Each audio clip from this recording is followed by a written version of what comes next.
자, 오늘 본문에 등장하는 왕은 호세아 왕입니다.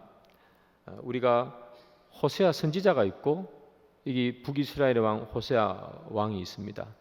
동명이인이 되겠습니다. 자, 이 호세아 왕이 역사에서 중요한 이유가 한 가지가 있습니다. 왜 중요한가 하면 이 호세아 왕은 북이스라엘의 마지막 왕이 되겠습니다.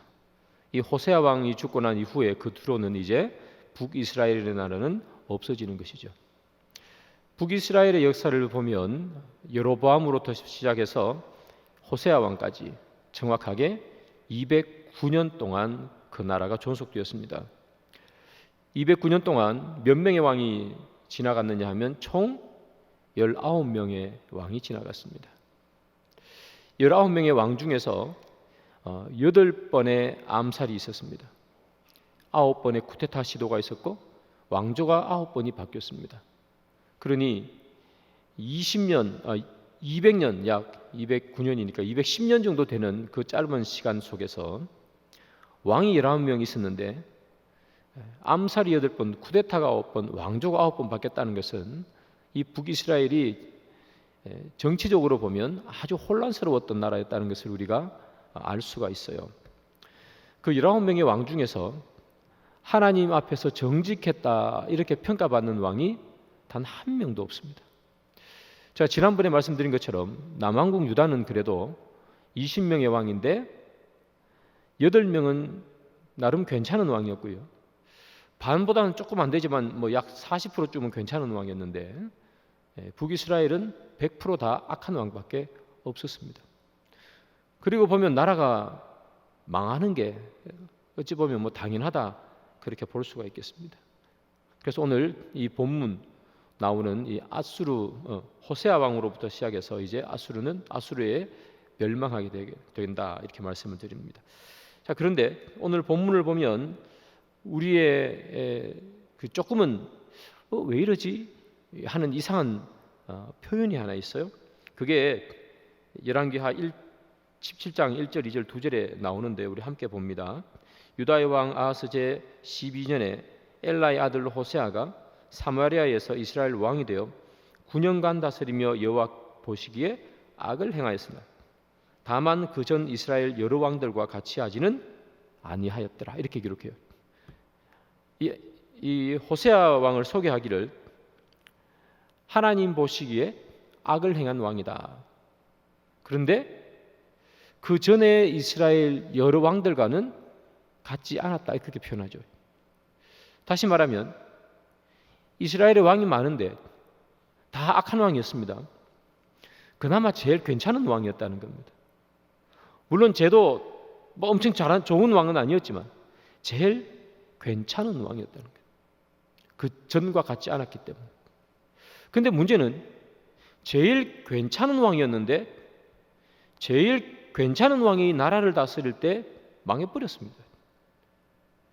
우리가 생각할 때 아니 하나님께서 아합 같은 왕이 왕으로 있을 때 나라를 멸망시키는 게 맞잖아요. 정말 나쁜 왕. 북이스라엘 빌런 중에 1등 이게 아합인데 그 아합이 왕일 때 하나님께서 도저히 참지 못해서 아합 가문을 멸망시키고 북이스라엘을 멸망시키는 것이 우리 입장에서 보면 당연한 것 같은데 그렇게 악한 왕일 때도 나라가 멸망하지 않고 그나마 제일 괜찮은 왕일 때 나라가 망한다고요. 그러면 우리 생각에 왜 제일 괜찮을 때 망하는가 말이죠. 아니 제일 괜찮을 때는 좀 참아주다가 정말 나쁜 왕이 오면 도저히 하나님이 참을 수 없어서 심판해버리면 되는데 왜 제일 괜찮을 때 하나님께서는 나라를 없애버리는 것일까요? 고민이 많았는데 여러분 하나님께 주시는 지혜는 이렇습니다. 오늘 본문에 보면 이 호세아가 다른 왕들과는 비교할 수 없을 만큼 괜찮았지만 그는 여전히 여호와 보시기에 악을 행했다 그러잖아요. 사람이 이렇게 보면 이 왕은 참 악한 왕이고 이 왕은 그나마 괜찮은 왕이에요.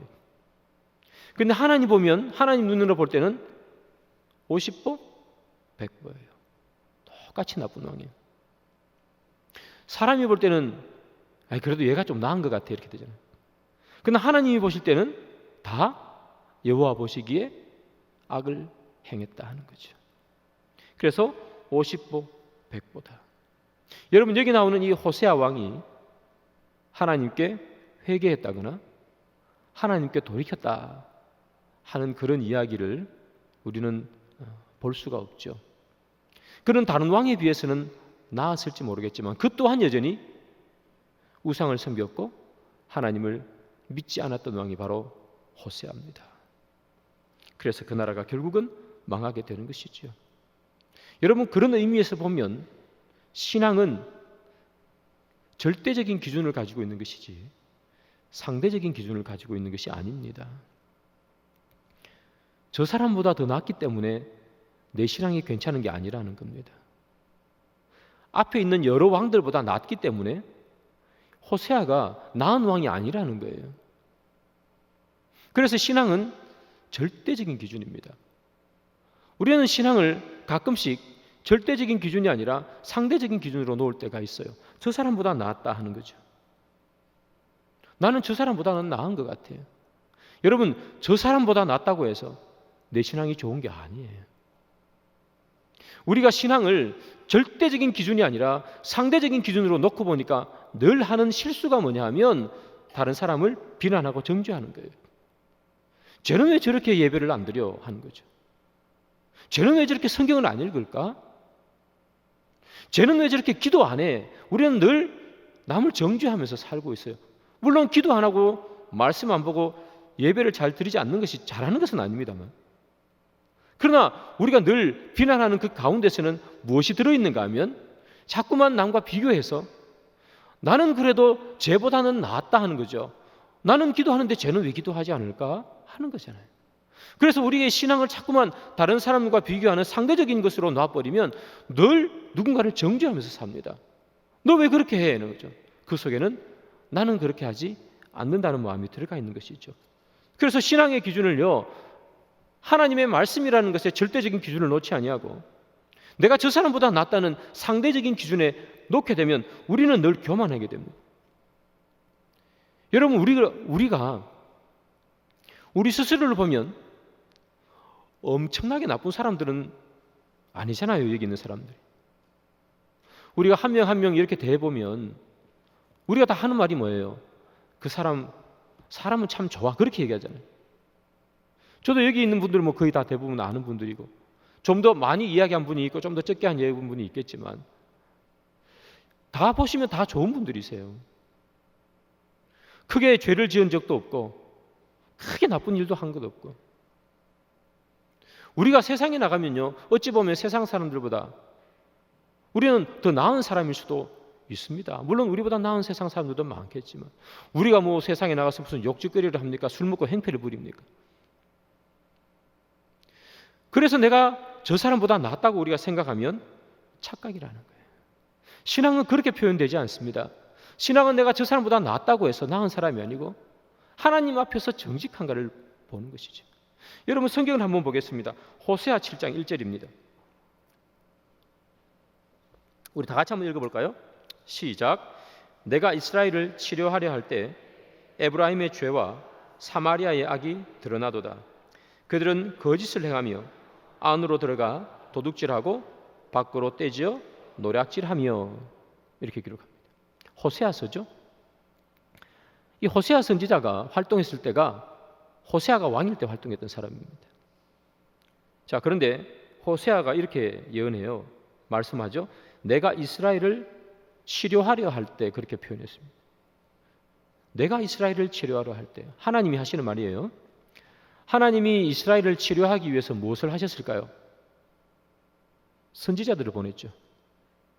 이스라엘 백성들이 워낙 자기 마음대로 사니까 하나님의 말씀을 들으라고 이미 율법을 주셨지만, 그러나 율법을 귀 기울이지 않으니까 선지자를 또 보내신 거예요. 선지자들이 와서 하나님의 말씀을 선포하잖아요. 자, 내가 이스라엘을 치료할 때, 이 말입니다. 선지자들을 보내서 하나님의 말씀을 선포했을 때 무슨 일이 나느냐? 에브라임의 죄와 사마리아의 악이 드러났다는 거예요. 선지자를 보냈더니 무슨 일이 일어났어요? 그들의 악함이 드디어 드러났다고요. 자, 여러분, 선지자를 보냈습니다. 그랬더니 그 이스라엘 사람들이 어떻게 했죠? 선지자를 욕하고 때리고 죽이고. 그 사람들이 그랬던 사람이에요. 선지자를 보내지 않았으면 몰랐을 텐데, 그들에게 돌이키기 위해서 선지자를 보내봤더니 그들의 죄악의 실상이 낱낱이 드러난다는 거예요. 어느 정도 나쁜 사람인가 그들이. 그냥 농사 좀 잘 되기 위해서 풍류의 신 앞에서 절하고 하는 정도가 아니라 하나님이 보내신 선지자를 죽이는 정도로 나쁜 사람들이었다 하는 것이 어디에서 드러났어요? 선지자를 보내니까 드러났다는 거예요. 바로 이 말씀이죠. 여러분, 사람이 기준이면 우리는 너무 괜찮은 사람이에요. 사람이 기준이면 우리는 너무 착한 사람이에요. 그다음 말씀이 기준이 되면 그때야 비로소 우리의 죄악이 드러나는 거예요. 여러분, 사람이 기준일 때 여기 우리 가운데서 감옥에 들어가야 할 만한 죄를 지은 사람이 누가 있습니까? 아무도 없지 않습니까? 괜찮은 사람이에요. 우리는 다. 그러나 그런 상대적인 기준이 아니라 절대적인 하나님의 말씀이 기준이 되어버리면 우리는 괜찮은 사람이 아니라 오호라, 나는 곤고한 사람이로다. 누가 나를 이 사망의 범에서 건져낼까? 그 탄식이 그때 나온다는 얘기예요. 그래서 사람이 기준이 되면 괜찮은 사람이지만 선지자를 보냈더니 그들의 실상이 드러나서 다 죽이고 선지자를 때리고 그러지 않습니까? 사람 여러분, 이게 잘 보여주는 예수님의 비유가 있습니다. 두 사람이 기도하러 성전에 올라왔어요. 한 명은 누구냐 하면 세리입니다. 세리가 성전에 올라와서 기도하는데 멀리 서서 이렇게 표현되어 있죠. 감히 눈을 들어 하늘을 쳐다보지 못해요. 그러면서 그 세리가 하는 기도가 이런 거죠. 나를 불쌍히 여기소서. 나는 죄인입니다. 이렇게 기도한 거예요. 근데 세리 말고 또 한 사람이 기도하러 성전에 올라왔습니다. 그 사람이 누구냐 하면 바리새인이죠. 바리새인의 기도를 한번 들어볼까요? 누가복음 18장 11절 12절 두 절인데요. 우리 같이 한번 읽습니다. 시작. 바리새인은 서서 따로 기도하여 이르되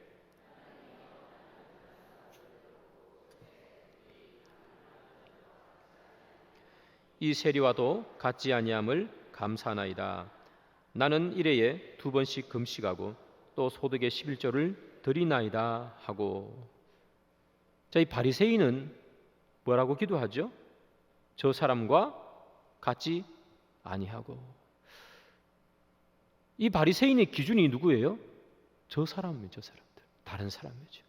그가 왜 감사하죠? 저 사람과 세리와 같지 아니하기 때문에 감사한 거예요. 이 바리새인의 기준은 누굽니까? 하나님의 말씀 앞에 절대적인 신앙을 기준을 세우는 것이 아니라 저 사람과 같지 아니하기 때문에 감사해요.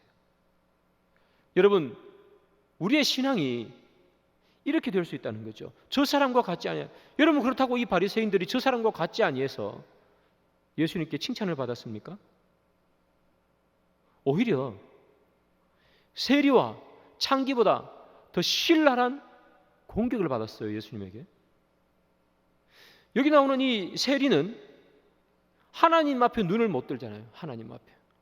왜 하나님 앞에 눈을 못 들고 하늘을 못 쳐다봅니까? 그의 삶의 기준이, 평가의 기준이 어디에 있어요? 하나님에게 있는 거예요. 그 하나님 얼굴을 못 쳐다보는 거예요. 죄송해서. 살기는 살아야 되겠고 먹고 살아야 되기 때문에 세리 일을 하지만 자기 마음속에도 마음이 아픈 거예요. 세리 일을 하면서 더 많은 돈을 걷어내고 하는 것들이 자기 마음이 아픈 거예요. 그래서 감히 하늘을 우러러 하나님을 못 보는 겁니다. 그런데 바리새인의 기준이 뭐예요? 사람의 기준이지 않습니까? 저 사람과 같지 않다는 거예요. 그래서 감사하다는 거예요. 사랑하는 여러분, 우리의 신앙은 남과 비교하는 것이 아닙니다.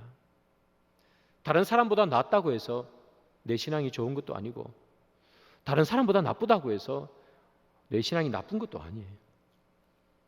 우리의 신앙의 기준은 오직 하나밖에 없습니다. 하나님 말씀 앞에 내가 정직한가 하는 것이죠. 여러분, 이처럼 사람이 아니라 말씀이 기준이 되어버리면 우리는 다 괜찮은 사람처럼 되지만 말씀 앞에 나를 드러내면 나는 하나님 앞에 겸손할 수밖에 없게 되는 거죠. 주님, 내가 저 사람과 같지 아니하고 저 사람처럼 예배만 드리고 휙 가는 사람이 아니고 나는 봉사도 합니다. 나는 헌금도 합니다. 나는 훈련에도 참여합니다. 나는 저 사람과 같지 아니하고 우리가 이렇게 기도해버리면 여기 나오는 이 바리새인과 뭐가 다르겠습니까? 주님, 내가 말씀에 비추어 보니 내가 봉사도 하고 헌금도 하고 훈련도 받고 다 하지만 내가 주의 말씀에 비추어 보니 내가 참 어리석은 사람이고 내가 하나님 앞에 부족한 사람이 뿌리군요 하는 것이 우리가 주님께 할 기도의 내용들이겠죠.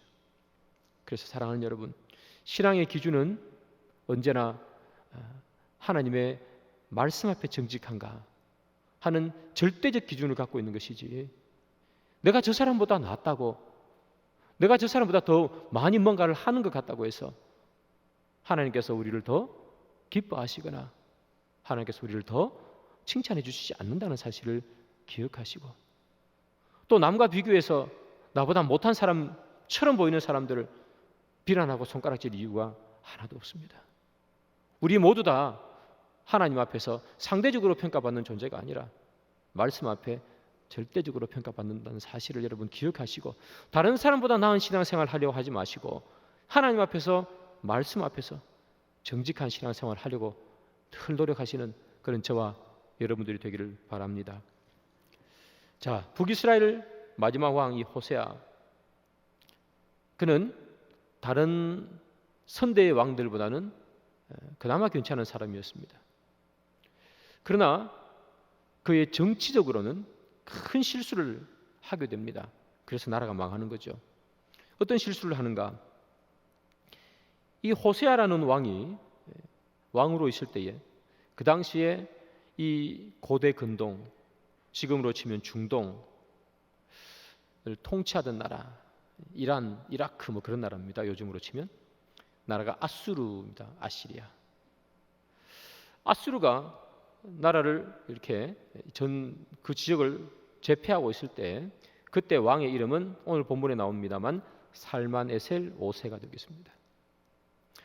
그 기세가 워낙 강력해가지고요, 이 호세아 왕도 이 살만에셀 왕에게 조공을 바쳤습니다. 조공을 바치면서 그렇게 나라를 그렇게 연명해가고 있었죠. 그런데 어느 날 이 호세아 왕이 어떤 생각을 하는가 하면, 내가 언제까지 조공을 바치면서 이렇게 무릎 꿇고 살아야 되는가? 언제까지 내가 이렇게 조공을 바치면서 기침이라도 한번 하면 놀래서 가슴이 쿵닥쿵닥 뛰는 그 삶을 내가 살아야 되는가? 그렇게 못 살겠다.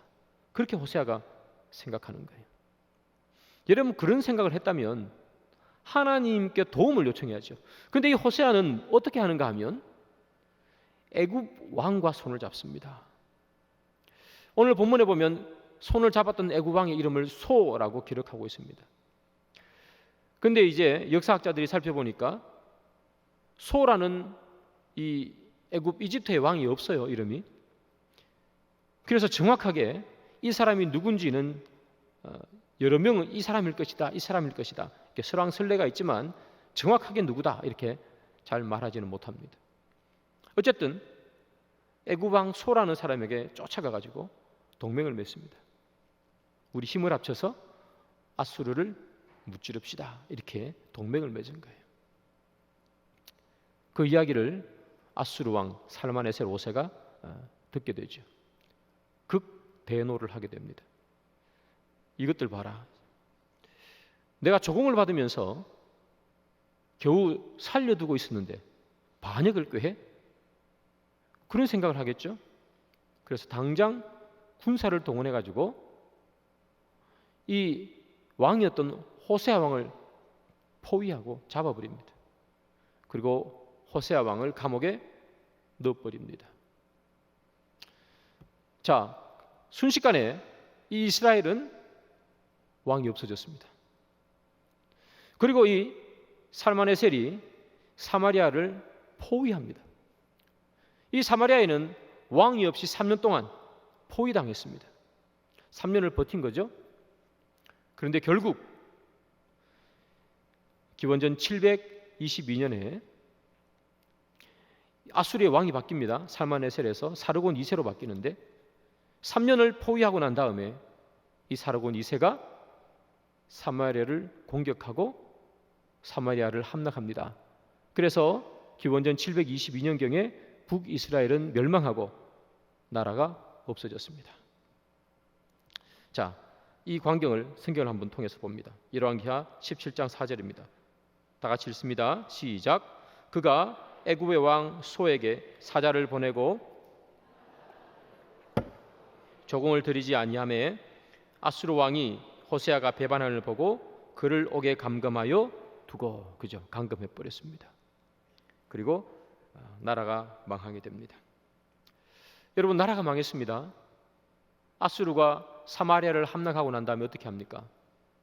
그 아수르 사람들을 잡아서 아수르 지방으로 끌고 갑니다. 그래서 아수르 여러 지방에 흩어져서 살게 됩니다. 그게 6절에 나오죠. 왜 이런 일이 벌어질까?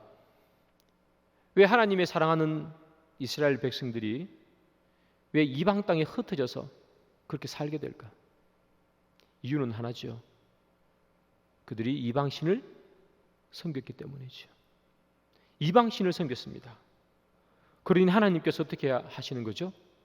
이방신을 열심히 섬겼더니 그러면 이방신이 있는 곳에 가서 마음껏 이방신 섬기며 살아라 하고 이방에 보내버린 겁니다.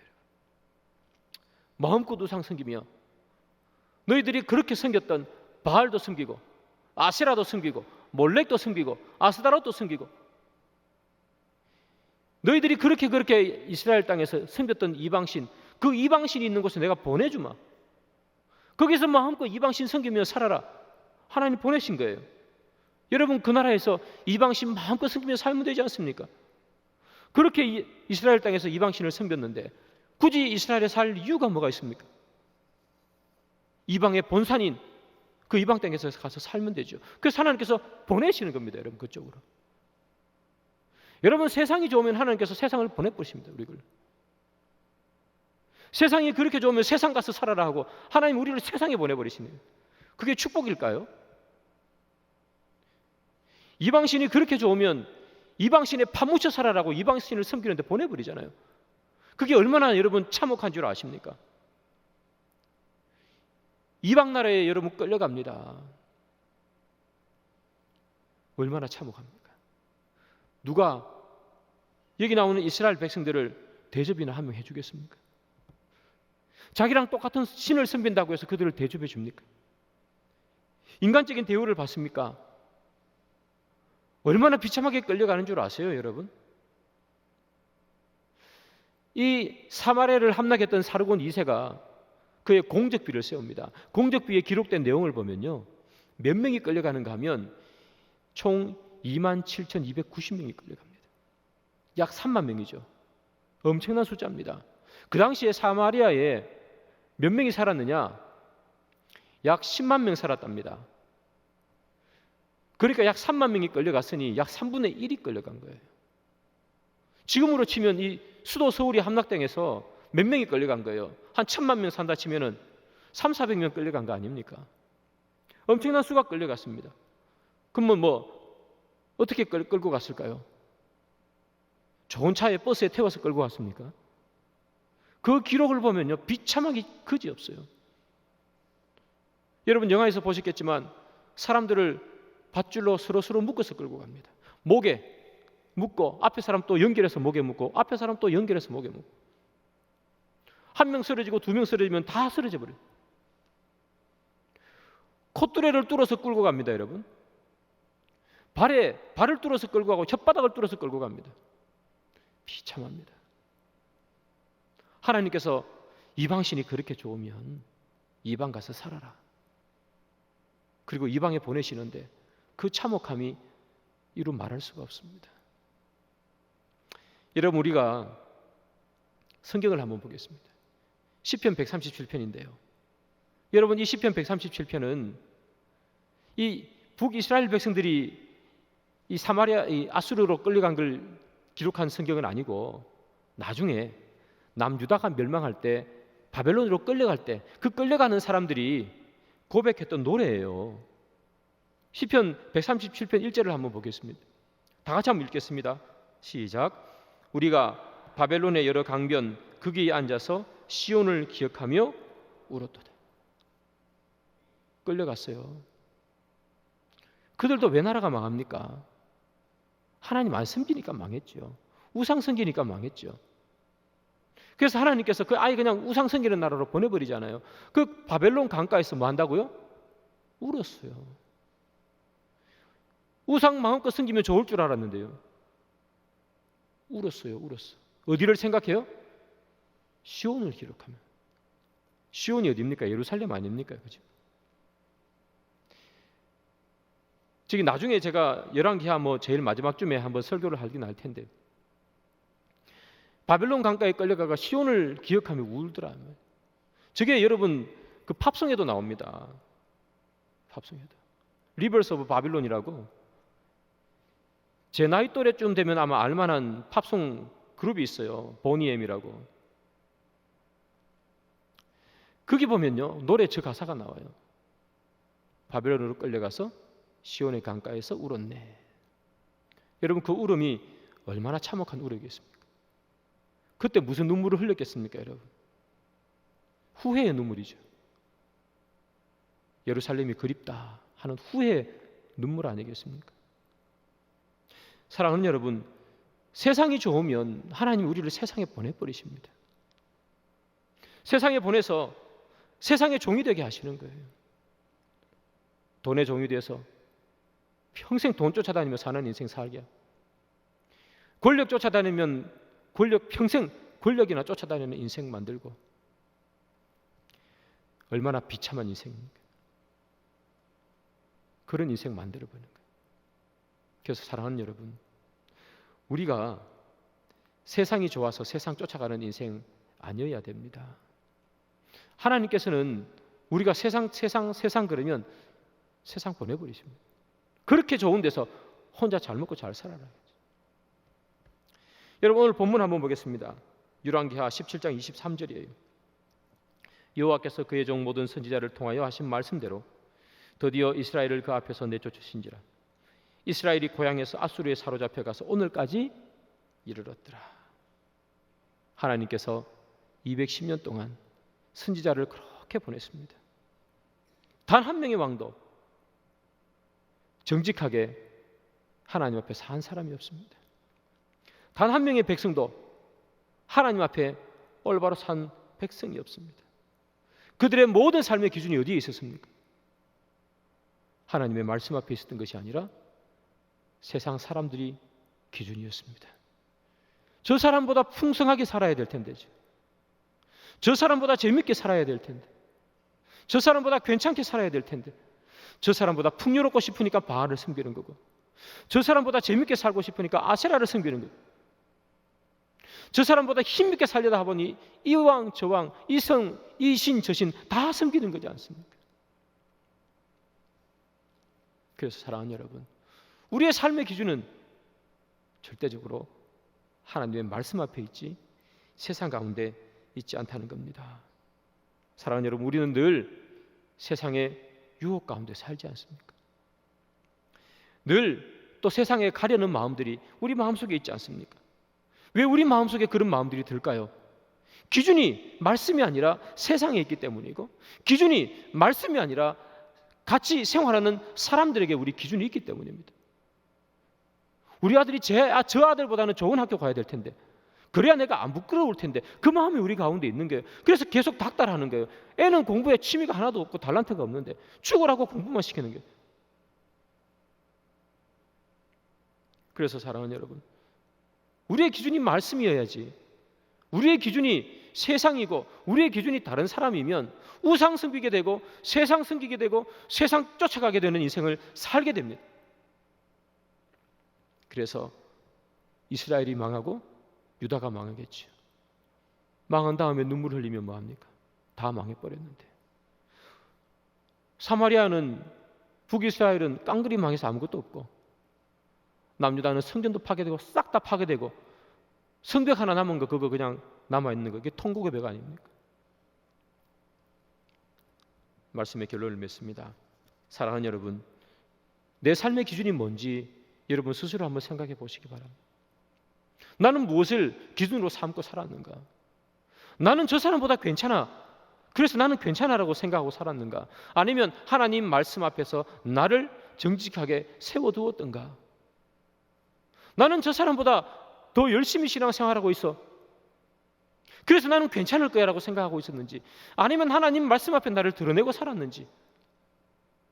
사랑하는 여러분, 다른 사람과 비교하면 절대로 나의 부족함이 드러나지 않습니다. 하나님 앞에 회개할 거리도 없습니다. 왜? 나는 늘 다른 사람보다 괜찮은 사람처럼 보이기 때문입니다. 그러나 하나님 말씀 앞에 여러분들을 세우십시오. 하나님 말씀 앞에 우리를 세우기 바랍니다. 그때 우리 부족함이 드러나는 것이고, 그때 주님을 의지하게 되는 것이고, 그때 주를 기대하게 되는 것이겠죠. 저와 여러분들이 세상의 기준이 아니고 하나님의 말씀의 기준 삼아서 살아갈 수 있는 귀한 여러분 되기를 주님의 이름으로 축복합니다.